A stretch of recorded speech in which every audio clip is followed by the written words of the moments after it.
കവി റഫീഖ് അഹമ്മദിന്റെ തോരാമഴ കവിത ഈയിടെയായിട്ട് അത് സ്ഥിരം അതിന്റെ വരികൾ ഇങ്ങനെ മനസ്സിലേക്ക് വരാറുണ്ട്.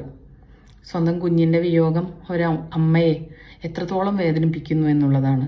ഉമ്മുക്കുലുസ്സു മരിച്ച അന്നു രാത്രിയിൽ ഉമ്മ തനിച്ചു പുറത്തു നിന്നു.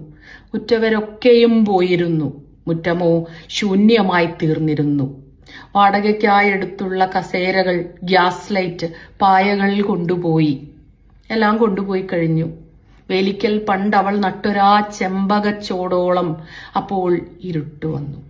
ആ ഇരുട്ട് നമ്മുടെ ഹൃദയത്തിലേക്കും വരുന്നുണ്ട്. ആ വേദന, ആ നോവ്, ആ ഉമ്മയുടെ നോവ് എന്താണ് എന്നാ ഇരുട്ട് നമ്മളോട് പറയുന്നുണ്ട്.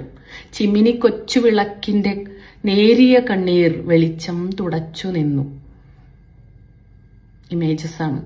ഒരു കുറിഞ്ഞിപ്പൂച്ച പോകുന്നുണ്ട്, കൊച്ചിന്റെ ആ കുഞ്ഞി ചെരുപ്പിൽ ഉരുമ്മിയിട്ട് നിസ്സംഗതയോടെ കടന്നു പോകുന്നുണ്ട്. അഴക്കോലിൽ കിടന്ന കൊച്ചിന്റെ ചെറുതായി പിഞ്ഞിയ ഉടുപ്പ്, അതിൽ തട്ടി കാറ്റ് മരക്കൊമ്പിലേറുന്നുണ്ട്.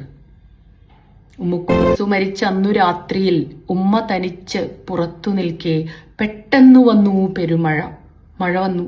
അമ്മ ആദിയോടെ ഉമ്മയോ ചിക്കെന്നകത്തു തെരഞ്ഞു ചെന്നു. അകത്തേക്ക് ഓടിപ്പോയി എന്തോ എടുക്കാൻ വേണ്ടി. വില്ലൊടിഞ്ഞെന്ന് ചിണുങ്ങിടാറുള്ളൊരാ പുള്ളിക്കുട ചെന്നെടുത്ത് പാഞ്ഞു ഓടി പുറത്തേക്ക്. എവിടേക്കാ പോയത്? പള്ളിപ്പറമ്പിൽ പുതുതായി കുമിച്ചിട്ട മണ്ണട്ടി മേലെ നിവർത്തി വെച്ചു. കൊച്ചിന് മഴ നനയാതിരിക്കാനാണ് അമ്മ അത് അവിടെ അങ്ങനെ നിവർത്തി വെച്ചു. ഉമ്മുക്കുലുസ്സു മരിച്ച അന്നു രാത്രി തൊട്ട് ഇന്നോളം ആ മഴ തോർന്നതില്ല.